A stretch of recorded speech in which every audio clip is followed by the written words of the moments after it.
Voilà, on va discuter avec des enseignants-chercheurs, avec des industriels, avec leurs partenaires. On va voir comment la recherche au cœur de l'ENSTA Paris répond aujourd'hui aux enjeux de demain sur la santé. Quelles applications pour les industriels? On est avec trois chercheurs, trois enseignants-chercheurs. Merci infiniment d'être avec nous. Et puis leurs partenaires qui sont à distance. Voilà, alors pour cette séquence, on va parler de robotique, on va parler de chirurgie maxillofaciale, on va parler de laser. Vous pouvez poser vos questions si vous avez envie, si vous le souhaitez. N'hésitez pas à le faire. Alors simplement, si vous êtes effectivement dans l'interface ENSTA, vous avez un petit bouton YouTube. Donc vous cliquez sur ce bouton YouTube, vous allez vous retrouver dans YouTube et là, vous allez pouvoir poser vos questions directement, à condition que vous soyez connecté avec votre compte YouTube, avec votre compte Google. Voilà, donc n'hésitez pas à poser vos questions, et puis moi je vais les récupérer et les poser. On commence avec Christophe Simon-Boisson, qui est à distance. Vous êtes là, monsieur Simon-Boisson ? Oui, je suis là. Eh bien, pour commencer, bonjour. Alors, je vous vois, mais je ne vous entends pas. Année. Responsable de la ligne de produits laser scientifiques et industriels chez Thales. Thales, c'est le leader mondial sur ces sujets. Vous êtes spécialiste des lasers de très forte puissance crête. Vous avez même le record de la plus haute puissance jamais atteinte. Et alors, vous avez développé notamment des nouveaux lasers qui sont des lasers à haut taux de répétition. On a 100 tirs par seconde. Et je voulais vous demander, le premier de ces lasers à haut taux de répétition, où est-ce que vous allez l'installer ? Eh bien, vous m'entendez là ? Alors, je ne vous entends pas. Il va falloir qu'on fasse quelque chose pour que je puisse vous entendre. Alors, on va revenir à vous, monsieur Simon-Boisson, si vous voulez bien, mais je propose de poursuivre avec Stéphane Seban, parce que vous connaissez bien monsieur Simon... Ah, pardon, vous êtes là. Je vous prie de m'excuser, monsieur Seban. Oui, donc vous connaissez bien Thales, avec qui vous travaillez. Vous êtes le directeur du LOA, le laboratoire d'optique appliquée, et dans le cadre du projet Laplace, dont on a déjà parlé, on va en reparler du projet Laplace, mais on va avoir ce nouveau laser qui va être installé au LOA, c'est ça ? Oui, tout à fait. Donc, le projet Laplace est un projet ambitieux autour des lasers et des applications pour l'accélération par laser de particules à la vitesse de la lumière. Et donc, on a, dans le cadre de ce projet, un partenariat avec Thales qu'on essaie de monter, qui devrait voir le jour à travers un Labcom qui sera signé, j'espère, rapidement. Donc, l'idée, c'est que Thales amène ses compétences laser et ces fameux lasers à haut taux de répétition. On amène notre savoir-faire sur l'interaction laser-matière et sur l'accélération de particules par laser, et ensemble aller vers plus de connaissances et pourquoi pas plus de produits. De produits, oui, on va valoriser cette connaissance, on va trouver des applications pour ce type de laser. C'est vraiment très expérimental, tout ce qui est en train de se produire. Alors, quelle est l'idée ? L'idée, c'est on tire un faisceau laser. Et alors, qu'est-ce qui se passe ? Parce qu'en fait, il y a toute une chaîne d'événements qui continue. Oui, donc ça, c'est un peu la spécialité de notre laboratoire, parce qu'on développe aussi historiquement des lasers. Donc, l'idée, c'est d'utiliser un laser ultra bref, assez énergétique, on va focaliser dans un jet de gaz. Assez énergétique, super énergétique. Super énergétique, d'accord. Pas forcément très énergétique, mais quand même. D'accord. Par rapport à des lasers mégajoules, où il y a vraiment des lasers qui sont beaucoup plus gros, qui sont beaucoup plus énergétiques. Pour ça. Voilà, donc nous, la spécificité, c'est qu'on est dans le temps ultra court, et un peu d'énergie concentrée en un temps très court fait une très grande puissance. Et quand on concentre tout ça sur quelques microns, on a des intensités très très fortes et on crée des champs électriques très très forts. Alors, on crée un champ électrique. Ensuite, qu'est-ce qu'on crée ? Alors, on focalise sur le laser. On tire dans un gaz. On tire dans un gaz. On peut tirer dans un solide aussi, mais dans ce cas-là, c'est plutôt dans un gaz. Le laser va ioniser ce gaz, va créer un plasma. Et un plasma, c'est du gaz chaud ionisé. Voilà, exactement. C'est un peu le quatrième état de la matière. Quand on chauffe un gaz, on obtient un plasma. Et donc, le laser va traverser ce gaz, va pousser les électrons, va créer une onde de sillage, comme un bateau qui passe sur un lac. On a le même système d'ondes derrière. Et certains des électrons vont être repiégés dans la bulle qui est créée derrière le passage du laser et vont être accélérés parce que les champs électriques sont très forts. Donc sur quelques millimètres, l'électron peut être accéléré à la vitesse de la lumière. Et grâce à ça, on peut ensuite produire une bouffée de rayons X ou de rayons gamma. Alors, on crée déjà un faisceau d'électrons, c'est déjà la première. Et en plus, les électrons, ils ont la bonne idée d'osciller au cours de leur propagation. Et donc, par effet bêtatron émettre des rayons X, puisqu'ils oscillent sur des périodes qui sont très très courtes. Donc on a à la fois une source de particules, potentiellement une source de rayonnement, et après on a toutes les applications de sources électrons relativistes. Donc l'idée c'est, on a du laser, Ouais. avec ce laser on fabrique des rayons X, Tout à fait. et ce sont ces rayons X extrêmement précis, extrêmement focalisés et extrêmement brefs qu'on veut utiliser, et notamment, alors à Oui. quoi ça pourrait servir? Vous m'entendez là? Ah. D'accord. Allez, je vous en prie. Oui, donc ça, effectivement, ces rayons X sont ultra brefs, mais on ne va pas forcément toujours utiliser leur durée. Là, l'idée, dans un premier temps, c'est d'utiliser le fait qu'on puisse créer des sources de rayons X relativement compactes par rapport aux accélérateurs. Alors peut-être, oui, l'idée c'est, si ça vous embête pas, parce Oui, que, en fait, on peut faire une radiographie. Voilà, l'idée, c'est de faire. Exactement. Donc, l'idée, c'est de faire notamment du contrôle non destructif ou même de la radiothérapie plus tard. de radiothérapie, donc aussi bien en santé que dans, Tout à fait. les questions des matériaux, ou même aux douanes, on peut imaginer un jour avoir des systèmes comme cela extrêmement... Ah oui, ce qui m'intéresse, c'est que la source est très petite, quelques Voilà. microns, et donc on peut avoir des résolutions et faire des images avec des résolutions de quelques microns, ce qui n'est pas forcément le cas avec des accélérateurs traditionnels. Très bien. Alors on va revenir à vous, monsieur Simon Boisson. Est-ce que vous m'entendez? Oui, je vous entends. Bon, excellent, moi aussi, alors oui, tout va bien. Donc c'est vrai que ce laser extraordinaire que vous êtes en train de mettre au point, là, le premier exemplaire va être réservé au LOA et au particulier à Laplace, au projet Laplace? C'est tout à fait exact. Donc ce laser, nous espérons le mettre à disposition à la fin de cette année. Et donc cela sera utilisé pour les collaborations dont a parlé Stéphane Seban.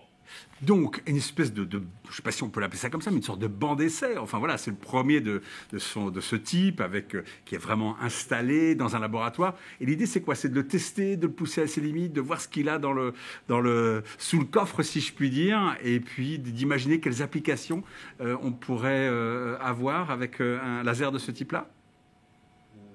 Alors c'est tout à fait ça. Ouais. Donc effectivement, c'est, comme vous l'avez dit, c'est en quelque sorte de lui faire passer l'épreuve de l'utilisation intensive, mais c'est surtout de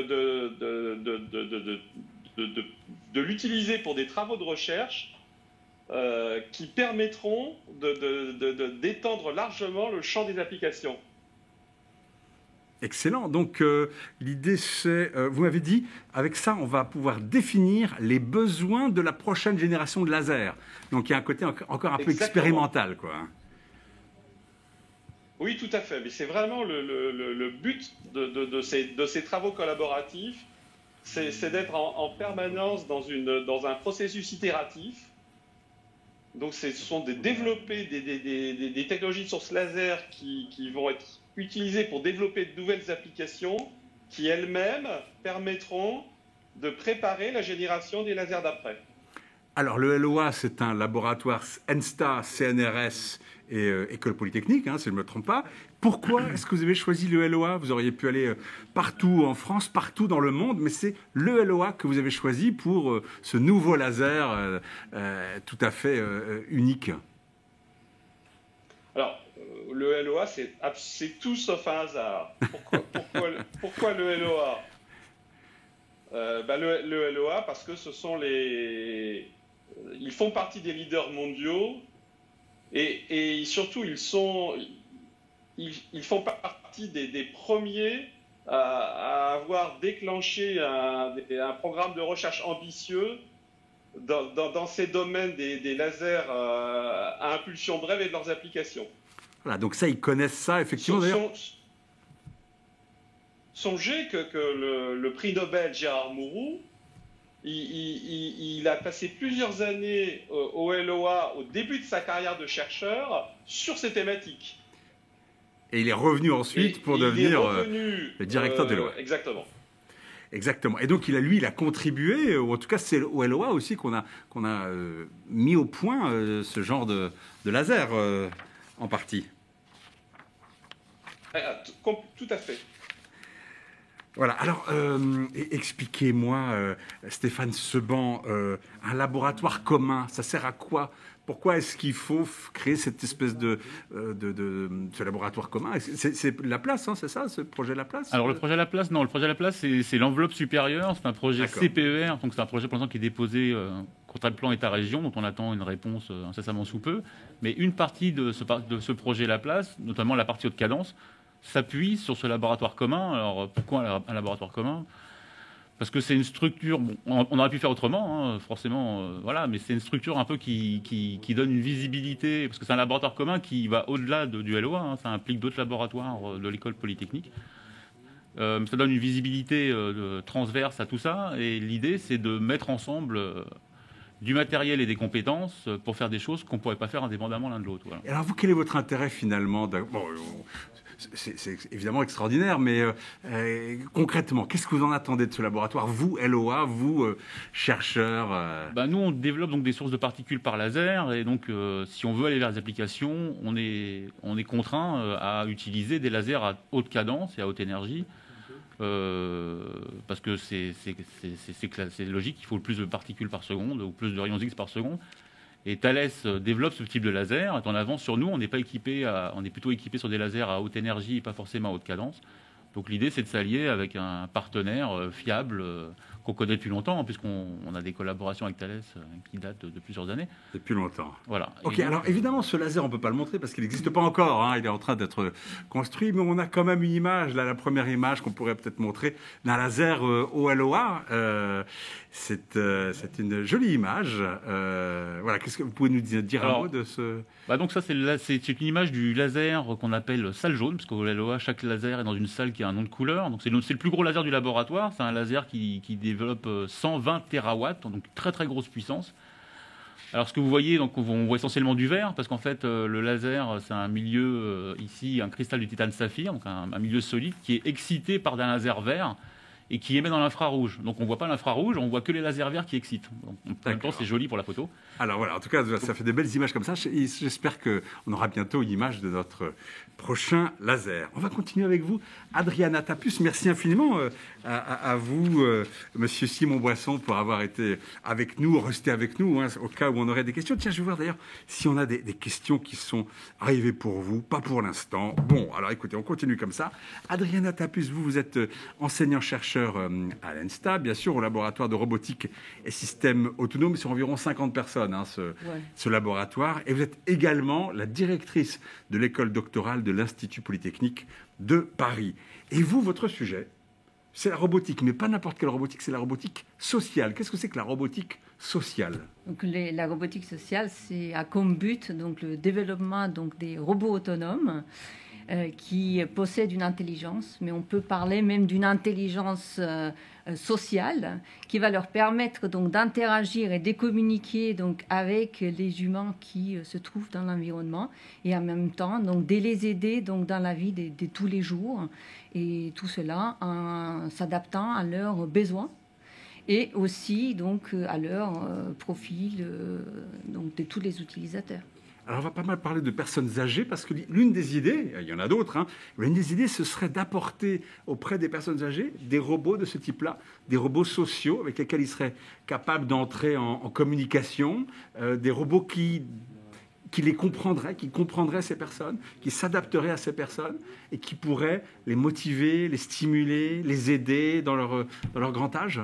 Oui, tout à fait. Donc les robots sociaux, ils peuvent faciliter donc, le maintien à domicile le plus longtemps possible.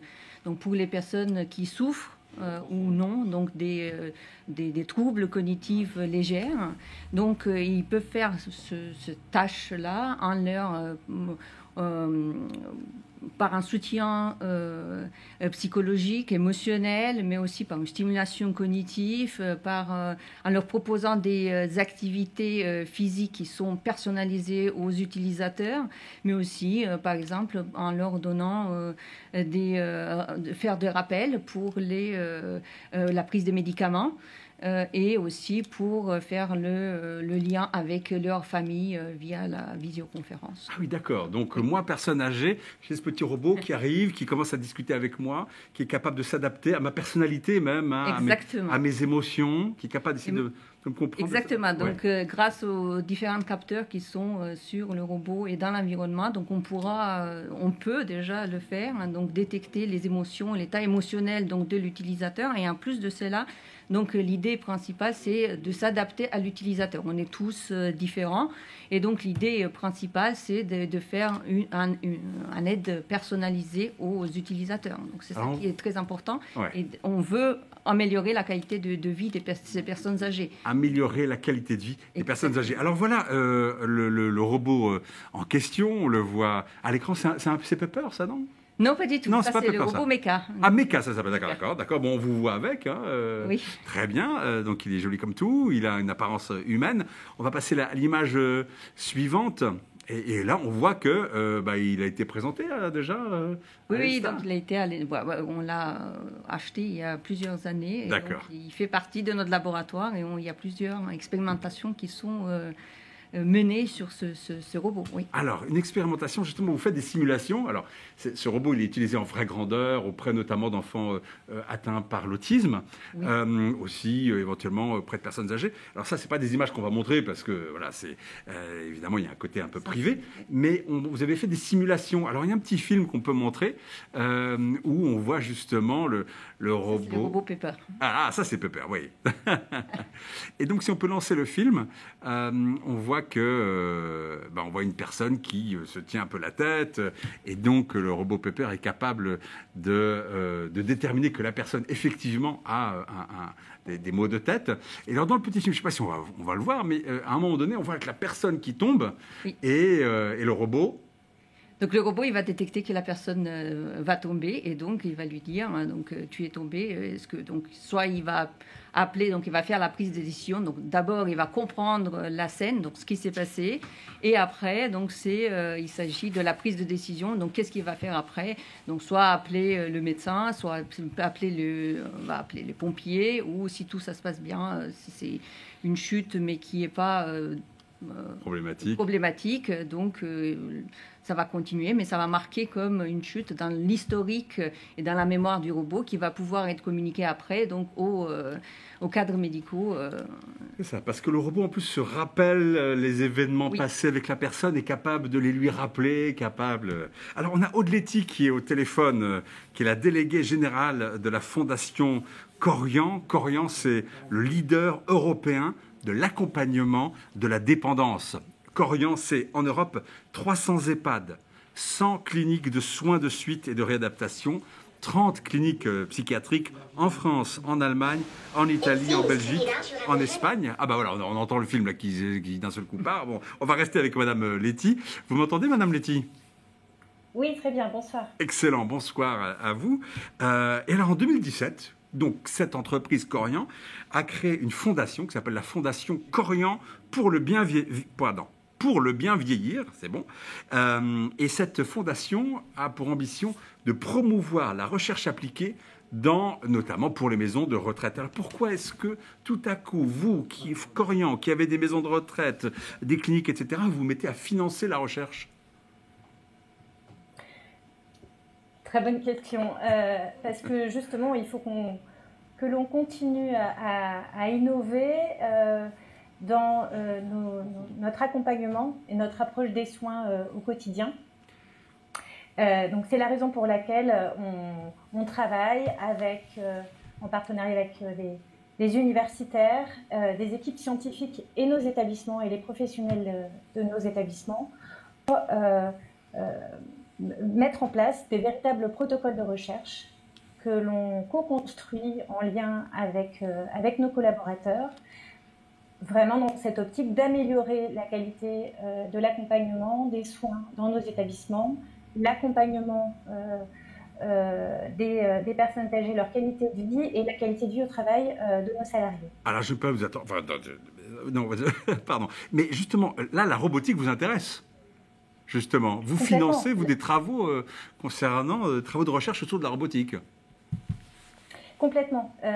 C'est d'ailleurs ce prisme principalement qui nous intéresse à travers la robotique, c'est comment est-ce que la robotique peut concrètement améliorer la qualité de vie des résidents, des patients qui sont accueillis dans nos établissements et surtout la qualité de vie au travail des professionnels. Donc l'enjeu, il est vraiment là, de remplacer l'humain par la machine, mais bien de voir comment est-ce que les robots peuvent aider, accompagner les professionnels au quotidien et améliorer du coup leur qualité de vie au travail, de manière très concrète. C'est ça. Vous ne travaillez pas directement ensemble, Madame Tapus et Madame Letty, hein, mais vous travaillez dans un même laboratoire commun qui s'appelle Robotics by Design. Et alors, les robots auxquels vous pensez, vous, Madame Letty, ce sont des robots surtout, des robots de surveillance, des robots qui vont faire du port de charge, des robots qui vont aider les personnes âgées à la déambulation. Et alors là, on a cette thématique de la robotique sociale. Ces robots dont on vous parle, qui sont capables de stimuler, qui sont capables à la limite, presque de comprendre, en tout cas de s'adapter aux personnes en face de qui elles sont. Ça vous fait rêver? Ça, vous pensez que ça peut avoir un avenir pour vos centaines de maisons de retraite? Alors, je suis de nature très ouverte et optimiste, donc je vais vous dire oui. C'est vrai qu'aujourd'hui, on n'en est qu'au balbutiement de la robotique et on est justement en train de voir et d'évaluer les perspectives positives que cela va nous offrir. Donc effectivement, tout ce qui vient d'être dit par rapport à cette capacité d'adaptation du robot aux émotions de la personne, voilà, enfin, on ne demande qu'à le voir. Moi, je suis plutôt optimiste parce que les pilotes que l'on a pu faire dans nos résidences avec des robots ont vraiment démontré un fort engouement, en tout cas des résidents, des personnes âgées. Un fort engouement. Attrait pour les robots, voilà, malgré tout les fausses idées qu'on pourrait avoir. Donc je suis, oui, de nature optimiste. Pour nous, vraiment, l'enjeu, c'est l'adhésion des professionnels. Voilà, c'est ça. Donc autant les pensionnaires, autant les résidents, eux, voilà, sont volontaires, autant les professionnels, il faut qu'ils viennent, il faut qu'ils soient embarqués aussi. On va dire quand même un mot de Robotics by Design, Adriana Tapus. Ouais. Vous êtes toutes les deux, Madame Letty, enfin donc la Fondation Corian, et vous, Adriana Tapus, pour votre laboratoire, donc le laboratoire de robotique et systèmes autonomes. Vous êtes toutes les deux dans un même laboratoire commun, vous ne travaillez pas directement ensemble. Quel est l'intérêt? Qu'est-ce que vous trouvez comme intérêt au fait d'être dans un laboratoire commun? Vous travaillez aussi avec Spoon AI, hein, notamment dans votre travail de recherche. Et ces gens-là financent pour partie votre recherche? Oui, tout à fait. Mais Robotics by Design, ce qui offre, donc c'est un nouveau laboratoire commun dans lequel la Fondation Corian et l'ENSTA font partie et qui a été créé par l'école Strat Design.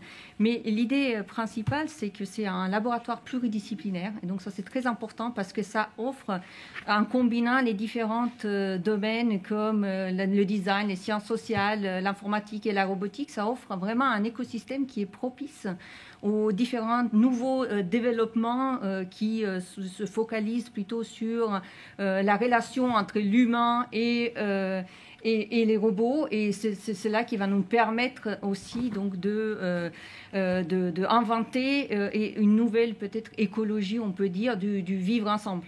Et donc ça, c'est très important et c'est très passionnant parce que tous ces partenaires, que ce soit industriels ou académiques, vient avec des expertises différentes. Et donc, c'est ça qu'on va voir la robotique sociale sous différents angles. Et donc, c'est ça c'est très enrichissant. Et donc, exactement. Et donc, avec Spoon AI, on travaille sur un sujet avec Strat Design aussi, sur une thèse CIFRE, qui nous permet donc de voir, pareil, d'autres aspects sur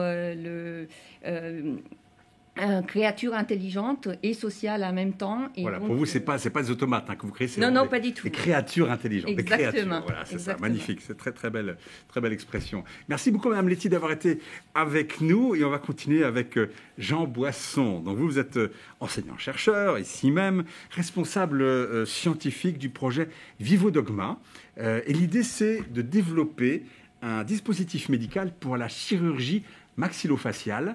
À qui est-ce que ça s'adresse, ce dispositif médical pour la chirurgie maxillofaciale? Alors c'est un dispositif qui est dédié à la chirurgie infantile. Et en fait, il s'agit de réaliser un distracteur ostéogénique. Un distracteur ostéogénique, d'accord. Voilà. C'est un dispositif en fait qui peut être utilisé sur n'importe quel os du corps humain, mais en maxillofacial, c'est uniquement la mandibule. Et l'idée, c'est donc d'allonger les os de la mandibule pour des enfants qui auraient des problèmes de malformation et qui engendreraient des problèmes, par exemple, d'apnée du sommeil ou de déglutition, des choses comme ça. Alors, parce qu'effectivement, il y a des enfants qui peuvent naître avec...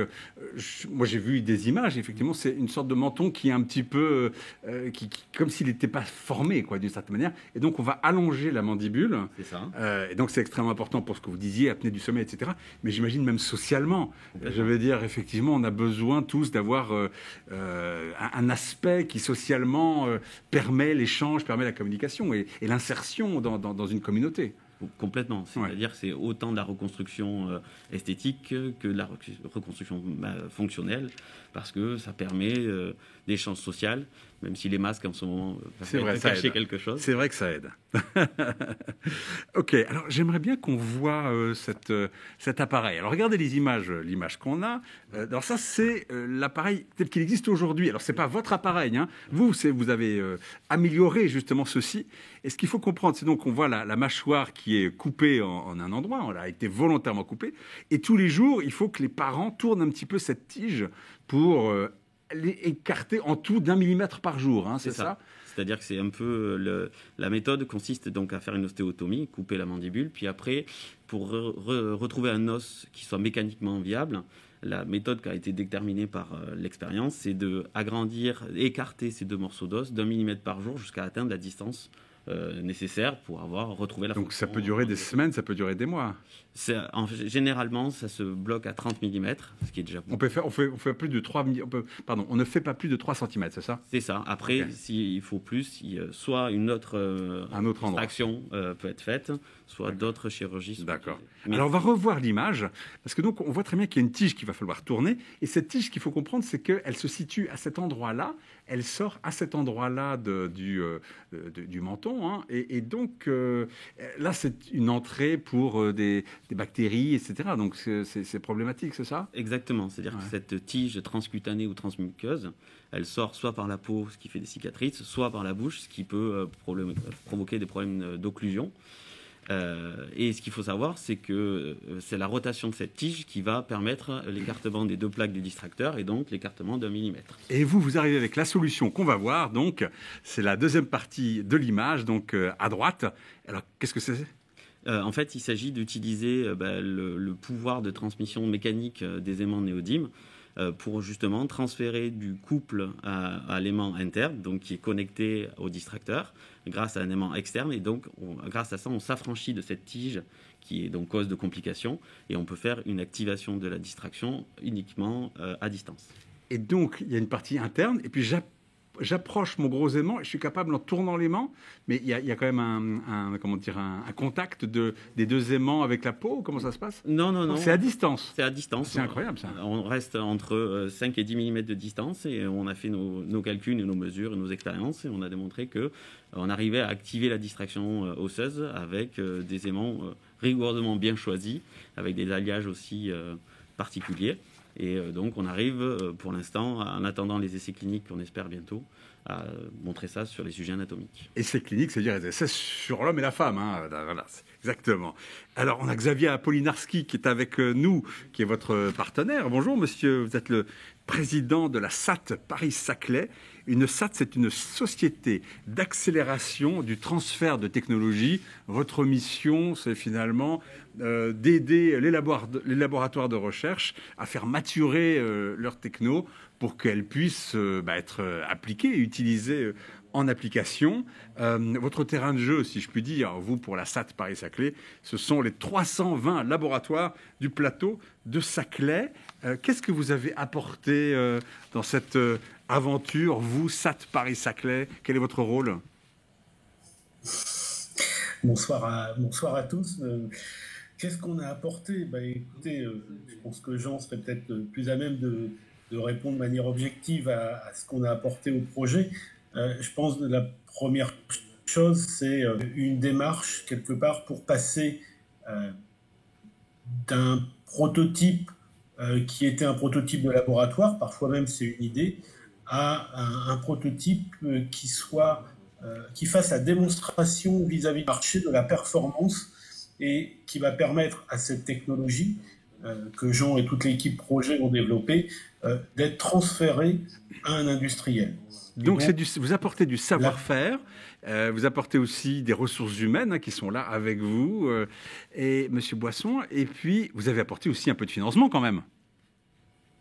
Oui, mais je ne voulais pas commencer par la partie. On commence par ce que vous voulez, mais moi je le dis. Parce que c'est à peu près 600 000 euros, parce que l'équipe projet nous a plu, la technologie nous a plu, et le marché sur lequel le projet Vivodogma mentionné est un marché à haute valeur ajoutée,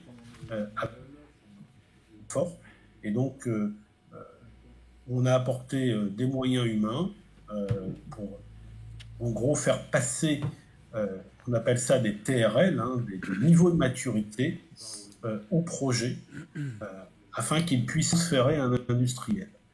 Alors, M. Boisson, c'était important que la SAT, comme ça, apporte évidemment 600 000 euros quand même, ce qui n'est pas négligeable, et puis tout ce savoir-faire pour faire maturer une technologie. Il y avait des contraintes réglementaires à prendre en compte, je suppose, pour aller déposer un dossier pour avoir le droit de faire un essai clinique. Ça ne va pas de soi non plus. Et puis, il va falloir aller voir des industriels qui seront susceptibles d'adopter cette technologie, puis de l'acheter finalement. Oui, tout à fait. C'est-à-dire que nous, dans un laboratoire, je pense qu'on arrive très bien à se débrouiller, mais cette confrontation avec ce monde industriel et du développement de produits, c'est quelque chose pour lequel, en tout cas, moi, dans ma formation, je n'étais pas du tout armé. Et grâce à l'aide de la SAT, notamment Steren Jernigon, qui est le chef du projet Vivodogma, qui nous permet en fait de cadrer ce projet et nous donne des directions pour développer tel ou tel aspect et nous organiser finalement pour passer de notre prototype de laboratoire à quelque chose qui puisse être valorisable.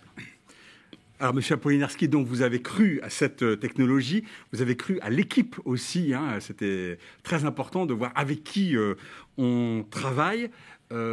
Écoutez, moi, je suis convaincu. J'achète. C'est combien ? Écoutez,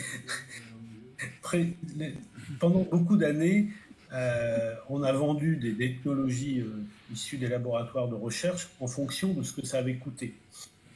Je pense qu'on va d'abord partir de la réalité du marché, c'est-à-dire du business qu'on va faire avec cette technologie, et à partir de là, on va décliner quelle est la partie qui est potentiellement, donc on va prendre une partie de la marge de l'entreprise ou du business plan pour rémunérer, mais aussi le travail qu'a fait l'ENSTA avec ses partenaires, notamment la PHP et l'hôpital Necker, par rapport au projet.